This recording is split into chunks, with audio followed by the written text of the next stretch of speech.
February 9th, year of our Lord 2026. It is 8 o'clock a.m. in Washington, D.C., and it is a pleasure to tell you that I did not need to even think about what time it was in Washington, D.C., because I could just look at my clock and on my phone and it said 8, which was my instinct because my written script in my head says it's 8 o'clock a.m. in Washington, D.C. And I just got to read off of the written script in my head. And uh, I want to tell you that since the beginning of the pandemic, this is the longest I have gone without wearing a dog shirt. Um, it has been 2 full weeks, more actually, of no dog shirts, since, Friday, before I left, so it's 2 weeks and counting, and this is the last day we're going without a dog shirt because, I wanted to tell you about this shirt, which, Nastya, made me buy, in Kyiv. Um, and Nastya uh, thought it was absolutely outrageous that I had come not intending to do a lot of shopping. And over the course of my time, first in Kiev and then elsewhere, she worked on me and worked on me and worked on me to do a lot of shopping to the point, and this was exacerbated by the fact that everywhere I went, partly because I was meeting with publishers and media people, people were giving me books, people were giving me things, and so by the time I I got back to Kiev after my trip to Kharkiv, I uh, I had just way more stuff than I was going to be able to bring back without either shipping stuff or buying a suitcase, and so I gave in to Nastya, who wanted me to buy a lot of stuff, and I bought a lot of stuff, and mostly of I gave her the parameters, which was it's got to be stuff I can wear during projection operations that will be infuriating to people in the Russian embassy and hilarious to Ukrainians who show up. And so there's a lot of stuff all with that theme. But I want to say a word about this shirt because this shirt, I think, represents me in a way that very few Ukrainian products could represent me. This is by a company called Syndicate, which makes cheeky brand. It's a kind of cheeky youth brand, and one of their lines of product is a series of shirts with the uh, labels of things that Russians call Ukrainians. So there's one shirt, which I also bought, which says like the Ukrainian trace, which means whenever every sometime something bad happens in Moscow, Russian media will say there's a Ukrainian trace on this, like as in, the evil hand that, blows something up or whatever, or causes people to protest or whatever. But this shirt says Zahidny Kuratur, which means a Western curator, as in whenever what the Ukrainian government does something, the Ukrainian government, which the Russians call the Kiev regime, does something, people will say, well, there's a Western curator behind that, a Western secret hand. And I saw the Chidni Kuratur, and I thought, that's what I aspire to be, a Western curator of, and so this is the last non-dog shirt you're going to see on this show. Um, uh, but it's transition day. Uh, Folks, the sun is shining in Washington. The birds are chirping. It is going to be a great fucking day. And uh, you are watching Dog Shirt TV.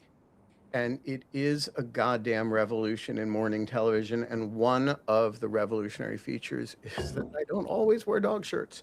Sometimes I wear a Western Curator shirt. And another one of the revolutionary features is that sometimes I text Anna Bauer from the plane on the way home and just say, "Hey, you want to come on the show tomorrow?" And she says, "Sure." And I have no idea what we're going to be talking about. And she doesn't really have much of an idea of what we're going to be talking about. And we exchange messages about that the morning of the show with about 15 minutes. And we could set an agenda, but we don't, because we both know that an hour of shooting the shit is going to cover all the stuff that we could put on an agenda, all of which is a long-winded way of saying that we are not allowed to have fun anymore.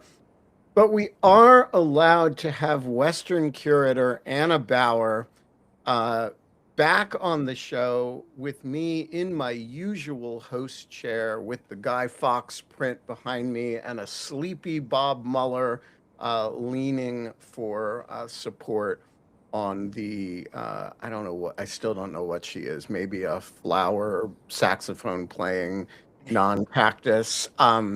Anna, welcome back Hey, to the show. thanks. Did you watch the Super Bowl? Let me try that again. Anna, welcome back to the show. Thanks. Happy to be here. So did you watch the Super Bowl? I did not.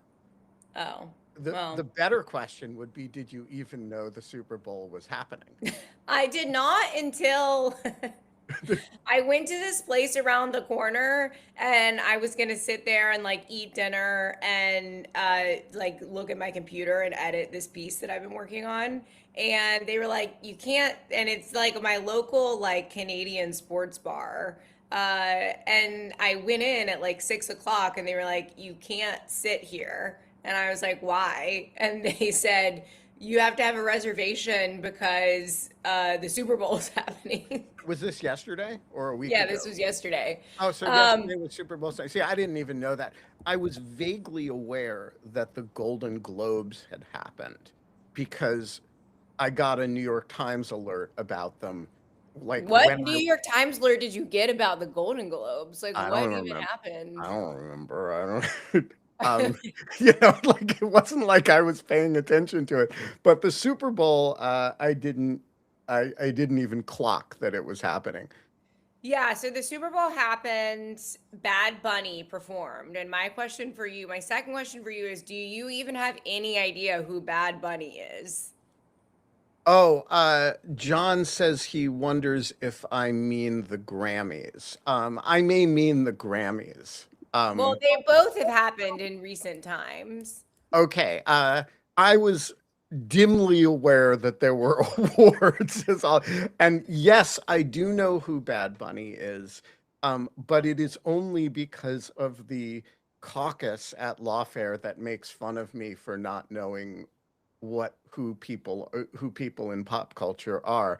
I have been mocked for my lack of knowing who Bad Bunny is by Catherine Pompilio, um, and therefore even know that is Bad Bunny is Puerto Rican, right? Yes. Yeah, so I even know that he's Puerto Rican, and I know that there was some controversy involving him and Trump, um, or him and so I'm dimly aware of all of this stuff, but only because you guys tease me for being unaware of it.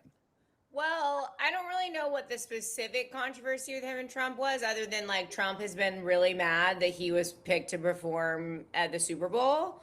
And Trump, after Bad Bunny's performance, tweeted out his review of the performance, which was like basically that he didn't like that Bad Bunny wasn't speaking English because Bad Bunny sings in Spanish. He thought it was just terrible. And there was an alt halftime show that Turning Point USA did. And I want to read you some of these names and just get a sense of whether you know who any of them are. I Okay, feel yeah, like let's. you're gonna know maybe one. Um Okay, hold on. Are you ready? Yeah. All right. Wait. And when you All say right. know who they are, do you mean can can say yes, I've heard that name before, or do I have to know something? Because I can't tell you any song that Bad Bunny wrote, or like Well, I wouldn't be able to recognize him performing. So but like you what? at least know who he is, Yeah, if you right? say Bad Bunny performed at the Super Bowl, that is a parsable English sentence to me. Yeah. All right. So at the Turning Point USA All American Halftime Show, it featured Kid Rock. Yes, I have heard of Kid All right. Rock. I figured you And would have I known. even know that Kid Rock is like a Trumpist, uh, uh, not Yeah. pop star, but like, and I think, why do I want to say that Kid Rock is, I think I know that Kid Rock is a Michigander. Is that right too? Because he ran for office somewhere, but actually you're going beyond the depths of my Kid Rock knowledge Okay, because so, but if I'm right that he is, from Michigan, then I have actually outperformed Anna Bauer on although do you know the great Kid Rock song with Cheryl Crow? no. Okay. I think it what is it? Picture? I put your picture away. It's But so but I good. do but I do know, didn't Sheryl Crow used to date Lance Armstrong? Yeah, she did. See? Oh, oh man, we should talk about the Olympics. No, maybe we shouldn't talk about it. You missed the Olympics cheating scandal. That is hilarious. Oh, wait, But we're gonna come to that, but wait, let's wait, go I got to through get this through the first. rest of this list Yeah. first. Brantley Gilbert. Never heard of, I don't even know which pronouns to use for Brantley Gilbert. That one could go either way. Uh, I'm just glad that it's not like everyone in my hometown is now named like Briley or Braylon or Yeah. like some variation of that. And so I feel like Brantley to me is at least a cognizable like name that I'm like Well, so familiar with. It sounds familiar-ish, but I this is, still don't know who he is. yeah, this is the most the most important cultural change in America in the last 50 years. It used to be that m men and women alike had names that were not like the names of that you were only allowed to have if you were, you know, Wasp Elite from New York, Wellington Ogilvy the Third or something. And then it became, uh, you know, this weird norm to have, first of all, have women have to name girls after the last names of early presidents, Madison, Taylor, Harrison.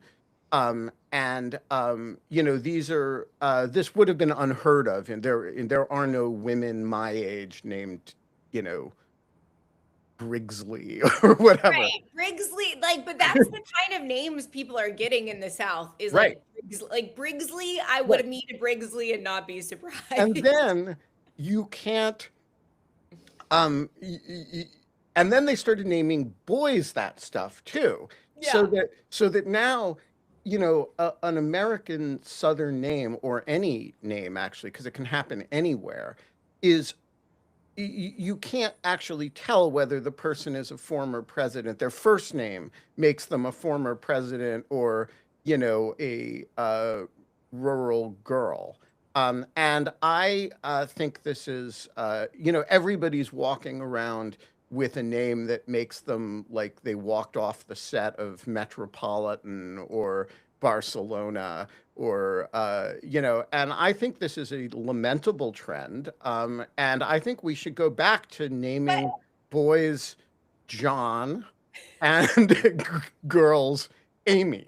but is it worse? Is it worse that than the like I was talking to my friend at a birthday party this weekend and we were talking about children's names and she like was sick because like a lot of our friends have started having kids or whatever, but she was talking about not about our friends' kids, but about like the general naming conventions in Brooklyn in like Park Slope.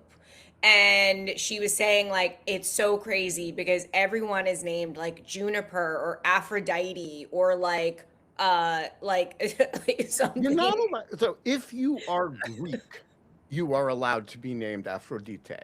If you are not Greek, you're not allowed to be named Aphrodite. If you like, and Richard Wattenbarger just put in the chat, how about Polk? Right? If we're naming people after the last names, girls after the last names of early American presidents, I want Tippecanoe. I want Polk. I want you know, You. well, right? Like, you know, um, just like have the courage of your convictions on this. Oh, another one, founding era names. No one's naming girls Rufus King. All right? Let's if you're not prepared to do Rufus King, um uh like you're not you don't really have skin in the game. No one is naming their kid Rufus in general, except in the UK. I have met some Rufuses in the UK. All right, I'm totally with John. We should go with Supreme Court cases. Homer Plessy, Oh that's God. a name that some white girl needs. Um, Someone will name someone who's like really like pro like anti-abortion will name their kid Dobbs. oh, yeah. Yeah. I mean, like we have barely scratched the surface of what we can do with this trend, and I think, a courage of your convictions with names listicle is maybe something that's going to happen on Dog No, Shirt should I Daily. name my child Witoad? For example, um, irrespective of gender. All right. All Next right. name So on wait, the wait. I list. haven't even told you the name, the rest of the names. Lee Yeah, let's go. Bryce. Lee Bryce.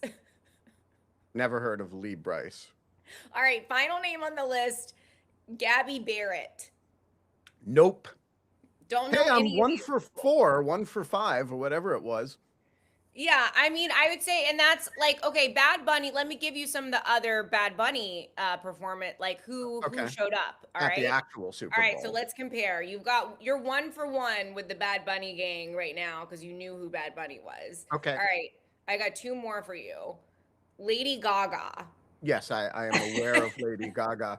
And I'm all I can even in contrast to uh, um, Bad Bunny, I can actually name and recognize Lady Gaga songs because I had children who grew up in in the height of the Lady Gaga era. So I am atmospherically aware of Lady Gaga. I could see you. I feel like you probably only know Lady Gaga's pop songs from that era, Certainly correct.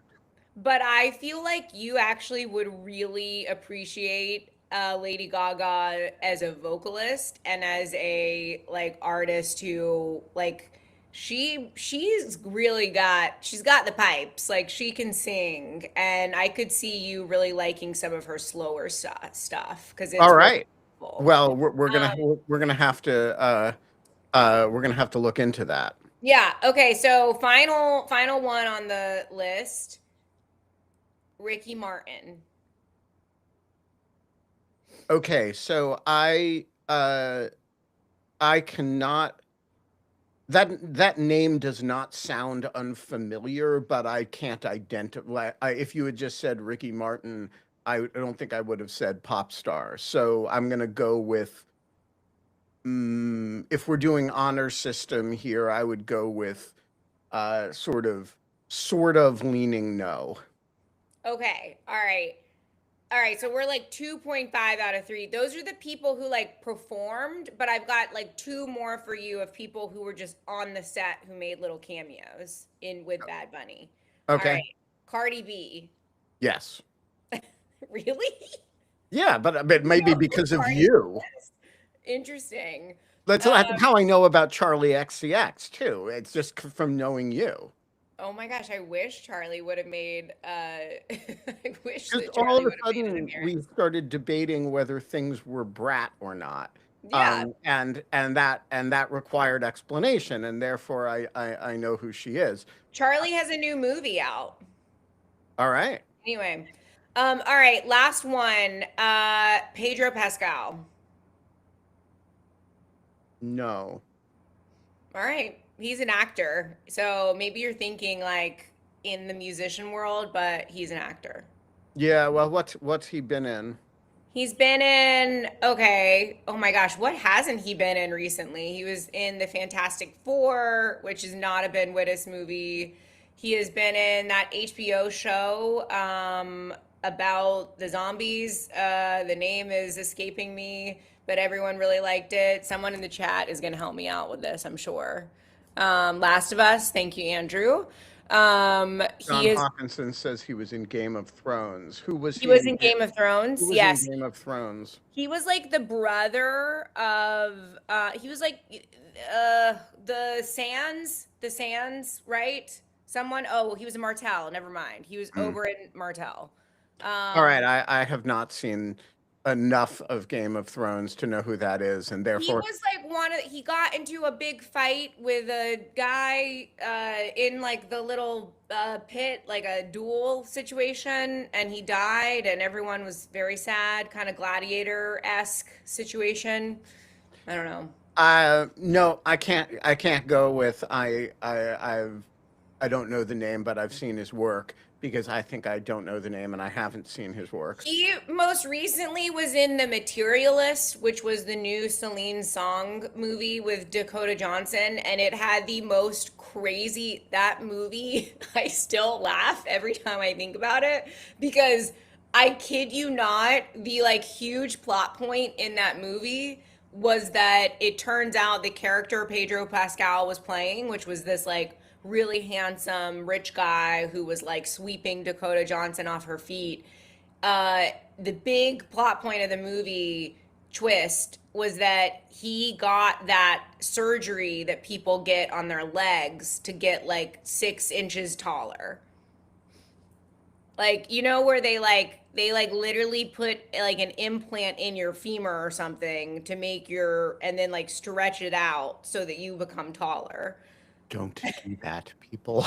Yeah, it's insane. Like, why would As you do that? as an official proud short person, and when I say proud short person, I appear in public regularly next to Scott Anderson. I have sat on a stage with Jim Comey. I am not ashamed to be fucking short. And I just want to say to all the short guys out there, have a little bit of dignity. Yeah, the surgery is like really insane. Like it's crazy to me because it's like it takes like I mean it You probably must have a takes hell like of a recovery time. yeah, that recovery sounds insane. And then at the end of it, like apparently like you're kind of out of like proportion because your thighs are really long. Right? Shortness is not simply a creature of legs, right? Yeah. If you're not also extending your neck and extending your torso, much of it has to do with your torso. My torso is short. Um, Also, your arms. Do you want to be that like T-Rex thing who's like giant but whose arms are small? Don't do it, people. Be Yeah, short, be proud, be stocky. You can handle this. yeah, so this maybe brings us to the Olympic scandal that I don't even know if I want to talk about, but it is so funny. Okay, so let me tell you the only Olympics news that I got. This Okay. I got that there were Olympics that had started. They seemed to be going on in Italy.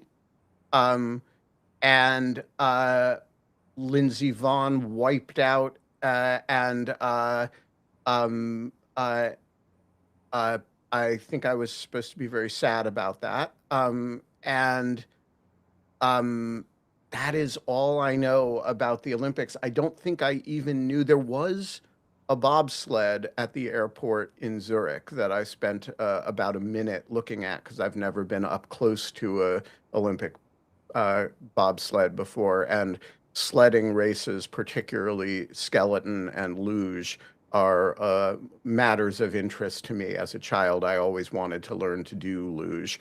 And so I spent a little bit of time looking at the bobsled and thinking, wow, that's cool. That would be hard to make one of those.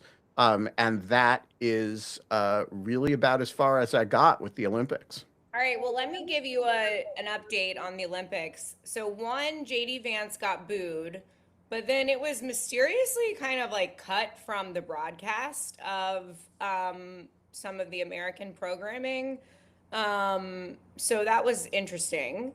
And yes, Lindsey Vonn tragically did crash.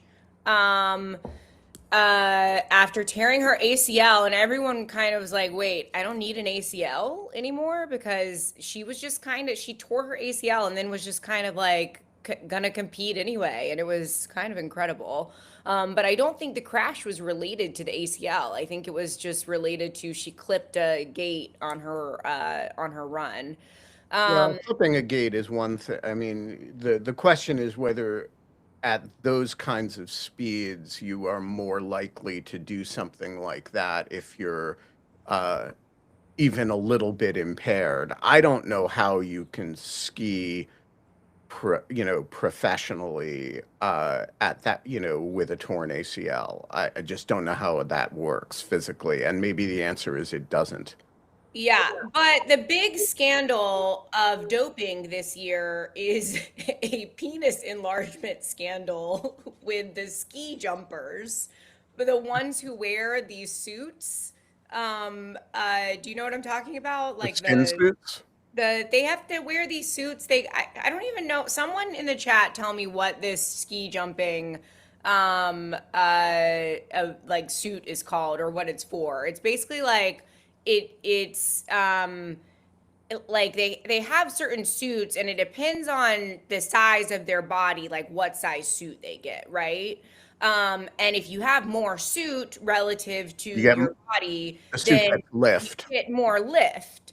So what some of these guys did is they injected themselves with hyaluronic acid to like make that the measurements on that area of their body larger so that they could get a larger suit. But dumb question. So my understanding of the relationship between penis size and skin suit size is limited.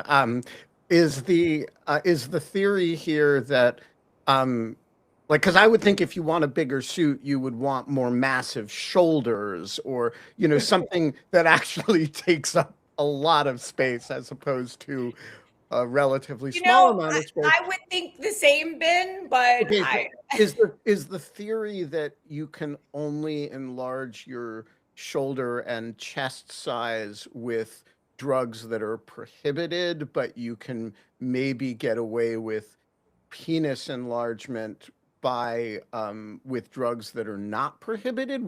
What's the theory? Well, like, why not increase your ear size? I guess the suit doesn't go over your ears.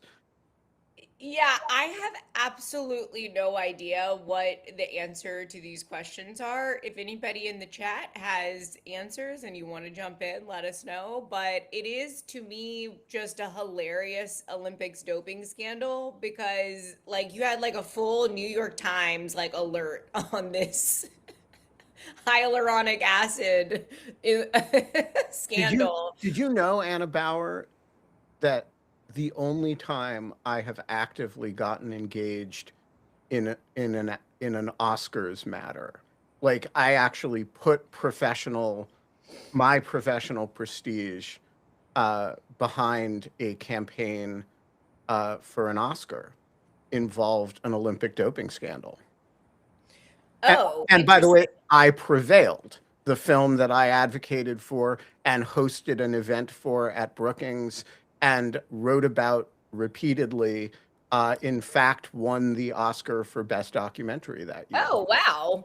That's cool. Yeah, I had no idea. Yeah, so this was the film Icarus, which was Oh made. my gosh, I love that movie. Yeah, it's an incredible movie. And should I tell you the story of my involvement in the film Yeah, Icarus? tell me the story. I'm trying to get someone has answers in the chat about the suit, but I'm trying to get it before it goes away because it's hard to scroll back up.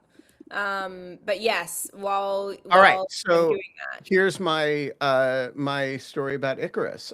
When I was a 7, 8, 9, 10-year-old child in New York City, I went to elementary school with a girl named Lizzie Garbus, whose father was a very celebrated defense lawyer, actually, Martin Garbus.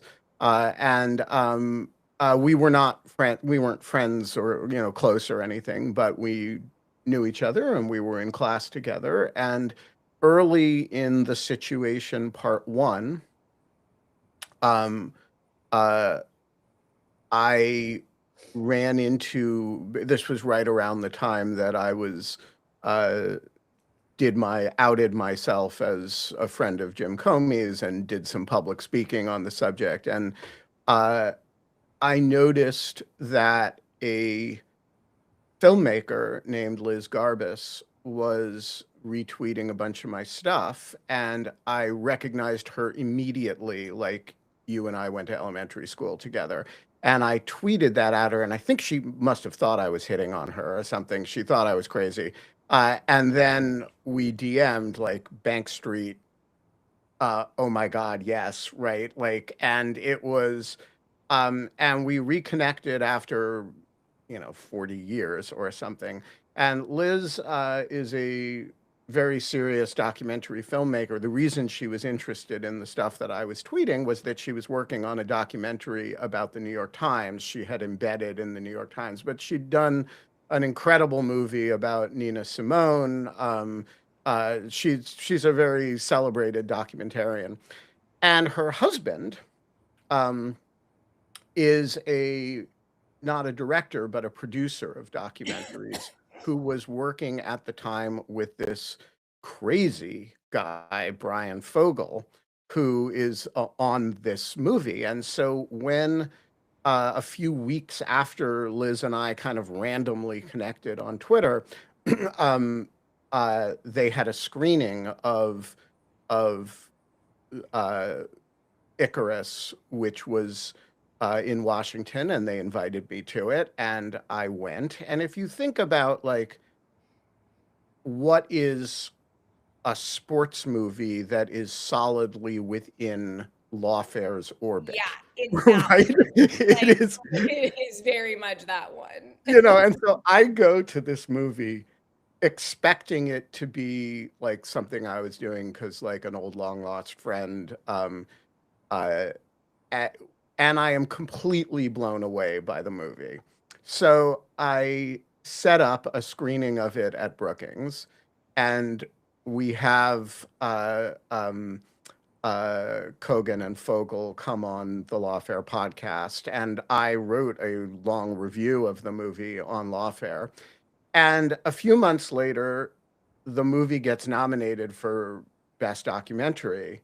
And I did not know this, but uh, when you get a nomination for an Oscar, it is a matter of a campaign. There are actual campaigns that go on. Yeah, they And spend so much money on these campaigns too. Like they so, gotta this is find and dine people or something. I don't this know. was a Like low budget film. There wasn't, but you know, um, and so I kind of got recruited to this campaign because I was sort of the I don't know, I was the Washington policy intellectual who was enthusiastic about the film. I'd hosted an event for it at Brookings. And so, there are a set of tweets that they're all gone now because my Twitter account doesn't exist. But, where I sort of made clear that it was an important thing for this film to win. And I actually felt very strongly about it. And it did win. And it's the only time I've ever cared about who won an Oscar. And, And that is why, to this day, in my office at Brookings, there is a poster for Icarus that hangs. Uh, and that is, yeah, that is my sports doping scandal story. That's a great story, but also it's a great movie. Like It is a anyone who great. has not seen it, you should really watch it. It's incredible. And Um, the answer to everybody's question who has seen it is Brian Fogel as nutty as he appears to be in that movie is yes. This is a highly, highly eccentric individual. he didn't strike me as being particularly nutty. It did Well, the premise of the film, right? He like, yeah, like I'm that gonna that inject myself I'm with, gonna go yeah. through doping and film myself do it to see if and I'm gonna hire the I'm gonna dope under the supervision of the Russian doctor who doped the Russian team at Sochi. Um, and we're gonna film it all. That's a nutty thing to do. And by the way, the kind of bicycling that he does, which is this is stage riding in you have to be crazy to I mean that's some serious ass to do that at an amateur level. You have to be that's a that's crazy, crazy calorie expenditure. um so yeah, Brian is I think he's a lovable nut. I think the film is brilliant. And if you have not seen uh, and by the way, the serious turn that it takes about a third of the way in, where the film starts out as about, oh, I'm gonna dope to see if I can become nationally competitive and film it, and it all of a sudden becomes about arranging a defection of somebody the KGB actually wants to kill. Is you know there's some pretty serious shit going on in that movie. And The guy is still in witness protection to oh this yeah, day. oh yeah, yeah, yeah. Yeah, it's crazy. And he, you know, the memory of the Russian intelligence services is long, and there will come a time when they see an opportunity to kill him, and you know, like his life will never not be in danger. And I will say something else about it, which was one of the major themes of my review of the movie. The fundamental importance of the movie is that it is as, the movie came out right as we were all talking about Russian election interference. And the clinical manner in which they expose the interference in the Sochi Winter Olympics, uh, you know, down to having a bathroom with a secret passage, right? That you can put like think about if they're this serious about marginal medal victories in Olympic Games.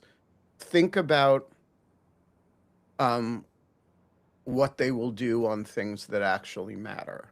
Um, and um, and so I think the real importance of the movie is actually just as a rare look at the details of Russian covert actions, and you have to translate it in your head from Olympic Games to something the Russian state cares about. Here is the lengths that they will go, and it's super creative what they did. And it worked. And so I actually think the movie is important in like 10 different ways. The least important of which is that it's the only movie I've ever played a very minor role in an Oscar campaign for, and I'm one for fucking one, people. Yeah, it is. Although I will say, like, I see what you mean about like, imagine what they do when it's something that's really important to them. But that said, the Olympics has always played an important role in kind of the like cult uh culture kind of clash between Russia and the US and Cold War politics and like all of that kind of And stuff. So not just Russia. yeah, Authority, and everywhere else, yeah, right? Like totalitarian countries care about Olympics very deeply. So, of course, the most famous example of this is 1936 Berlin, right? And uh, the great propaganda movie, which is worth watching, actually, Leni Riefenstahl's movie that she made for Hitler, about that film, is about the 36 games, is a big deal. The Russians become obsessed with medals, as a way of competing, showing they're competitive with the West. The East Germans as well were even more extreme. And of course, the Chinese have become very extreme in the years since the fall of the Soviet Union. So there's a long running, and by the way, all of them cheat, which is, like, it's an interesting dynamic. But it is quite rare. I mean, we have a lot of data about East German, particularly the East German women's swimming teams over the years. The amount of doping it really wasn't that they did, it was that was done to them. But um, the genius of this film is that there is a defector who describes it in great detail, and it was subsequently investigated, and like it's all true. And there's something, real time about it. There's something, how the doping was done and the evasion of the tests was done, and also that it postdates the Soviet period, right? That this is a modern Russian state behaving this way, uh, you know, if you just substitute the words election interference from medal cheating, or, whatever thing you want that matters, it's a window into the behavior of their security services relative to things that are supposed to be fought on neutral ground. And look, I don't mean to suggest that, we are pure as the driven snow in this regard. Lance Armstrong, like lots and lots of Americans have cheated, including in Olympics. But there's never been an allegation of an organized program of cheating by the United States as a state, right, or by Britain as a country. And there's something fascinating about the degree to which authoritarian countries care enough to do this. And there's also just something fascinating about the extent to which individuals will go to great lengths to dope. Because it seems like it's now at a point in the sport where like like everyone, to what you hear often is people saying like everyone to some extent is now doping. And it's just a question of like how they're doing it. Like every year there's some way to try to get around the testing. This is But you're why I don't watch sports anymore. No, I'm totally serious. oh, I was a passionate, fanatical Yankees fan growing up, and you know, I long after, like, I was a serious baseball fan as an adult until until the day that I realized that the breaking of every record that I had grown up with, and thought of as a as precious and meaningful, they turned out to be complete bullshit. And you would never know who was the home run champion. You would never. And it just switched off a switch for me. And so I immediately reverted to the one sport. Again, this is not a great picture of my perspicacity as a human being. I transferred all that energy to the one sport that I thought looked like it was really doing something about it, which was professional cycling, which was testing people after every stage of every race. And, you know, we had this great Lance Armstrong guy who was winning 7 tours in a row, blah, blah, blah. And when Lance turned out to be not just a fraud, but an evil fraud, um, I I just said I'm never participating in watching a professional sporting event again. You know, twice fooled, 3 times shy, and so since then, you know, if somebody I know is not participating in a sporting event, i.e., either me or one of my kids or somebody I'm close to, I consider it just outside my area of interest, and it's all because of doping. So I take the doping shit pretty seriously, but I do think there's a different level when you're talking about state-sponsored doping No, activity. for sure. And there's different, you know, questions of responsibility and that kind of thing. So do you think though, like, what would be the most honest sport in the Olympics? The most dope proof sport? Is it curling? Like, are the curlers doping? Well, Like, so what? so let's start with we don't know. And by the way, if you have you ever tried curling? No, I don't even know what curling. Lifting a 50-pound rock and being able to throw it slowly requires a degree of upper body strength that I would not be surprised if there is an element of which doping can help, because when you're throwing a 50-pound thing, micro micro control over, you know, and if you throw it too hard, it careens across the ice and smacks into the wall. I mean, it's really hard. My assumption is that the most doping proof uh, sports are going to be the sledding sports, because all of the energy is coming from gravity. And unlike skiing, um, uh, the you're not throwing your body, right?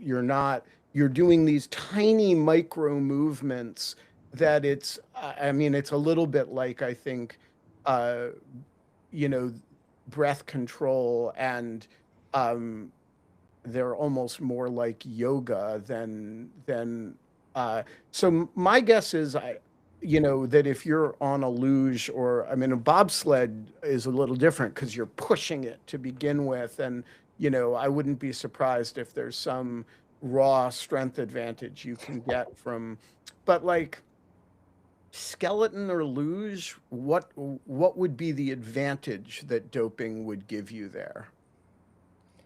Yeah, I have no idea. I would not know. But I think it's not even necessarily like a question of like okay, for example, the the skiing enlargement situation, that is kind like, is that even doping? Like, it's a way of trying to uh like get around some type of restriction to get an advantage. Maybe there's something like that in sledding or luge. That might be right. And, you know, I look, the question of what constitutes illegal doping, the more you think about it, the less coherent it is. So, why are these legal, or contact lenses legal, um, in any sport? Right? They're a physical alteration you're making to your body to improve performance. Um, and you could say, well, the, every everybody can only use the advantages that nature gives them or takes away. So you're not allowed to enlarge your penis to make the skin suit bigger, and you're also not allowed to correct vision. Why are you allowed to? Oh, so if you take a steroid to increase your muscle mass, that is an illegal substance. But if you say take a GLP-1 to lose weight, I'm not sure that's prohibited. right? Why is that? It sounds like you need to get Scott Shapiro on here, Ben. Apparently, according to Matt, he has started to do a podcast on the philosophy of sports. Yes, the law, that was a while ago. I don't know if that podcast has continued, the Sports Rules podcast. But yeah, maybe we should invite Scott to discuss this. But I do think the concept is semi-incoherent. And also, why is it okay for figure skaters to have or the like the amount of makeup that people wear? Why is that okay, right? Like they're being judged on all sorts of aspects of the beauty of the performance, right? The but yet they're allowed to physically alter their physical. But they're not being judged on their appearance. Like, And yet they all think that if they don't wear that, really treat themselves like models, they'll do worse. I think that's just a convention it's just like a norm of the sport, right? Like But I but my question is, why is it okay as a norm of the sport if what we're saying is these are feats of competitive physical prowess, and the only thing that matters is who does the physical thing better? Why in some areas do we allow people to change their appearance, change their body mass, change their their eyesight, right? I mean, I don't think we have I don't think we have a consistent philosophy of these things. Well, then why is your philosophy that if you think that we don't have a consistent philosophy on these things, then why is it that you can't even watch sports because you think that so many people are doping that it makes it dishonorable, kind of? Not even, it's not that I can't, it's that I lost interest. And I'm Okay. not and I'm not saying that my philosophy of it is the right one. My idea would be, I actually think if I were writing the rules, my idea would be you can do anything you want to your body, but you have to disclose it. And so if the entity competing is Ben Wittes as modified by the best doctors that he can hire versus Anna Bauer and her team of doctors,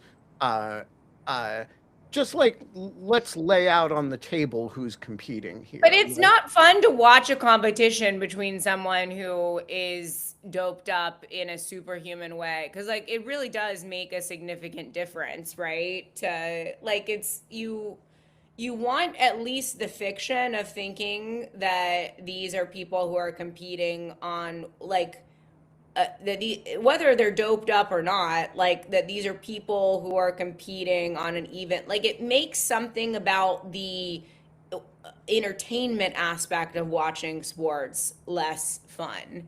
I think that's right, but I would prefer it to, the fiction of watching Florence Griffith Joyner blow away the world record for women in the 100, and 2 days later it turns out to be a fraud. I don't. I think having.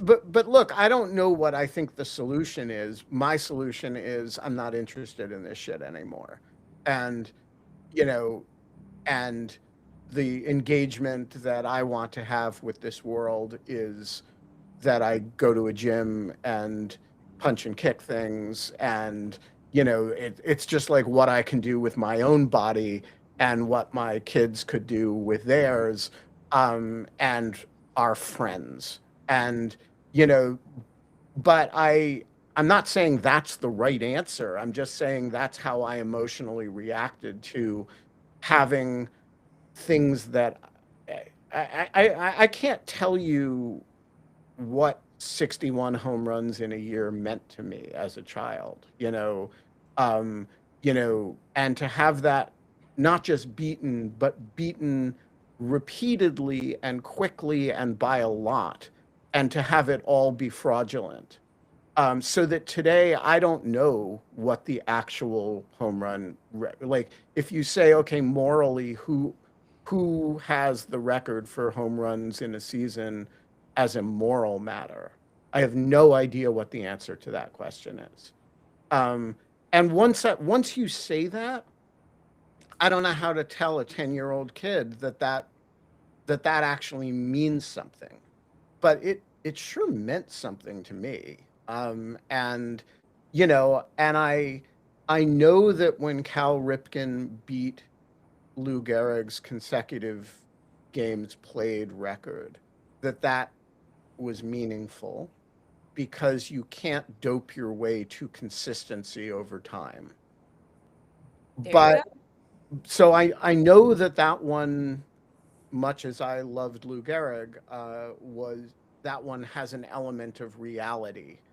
Um, but like, I'm not sure that any of the other ones, like the strikeout stuff, how fast you can throw a pitch, um, I don't like none of it, anything that involves, you know, I'm just not sure that any of it is credible anymore. And that caused me to just say, I don't want to think about it. I'll read more literature. I'll, you know, play more sports myself. The irony is that the moment this decision psychologically for me really did coincide with my getting much more active about martial arts and, actually doing physical activity, rather than watching other people do it, which was probably a healthy development. But you know, sometimes I watch Olympic Taekwondo just because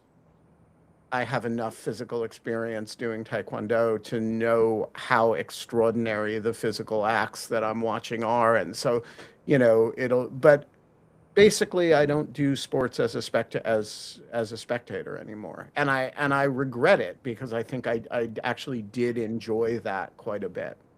The figure skating has been very fun to watch for me so far. And figure skating, I do want to say there's a limit to how much difference you can make on doping that way, because the precision of it is so much of it. So I used to figure skate. And You the did? Oh yeah. What? Yeah, I'm actually a reasonably good skater.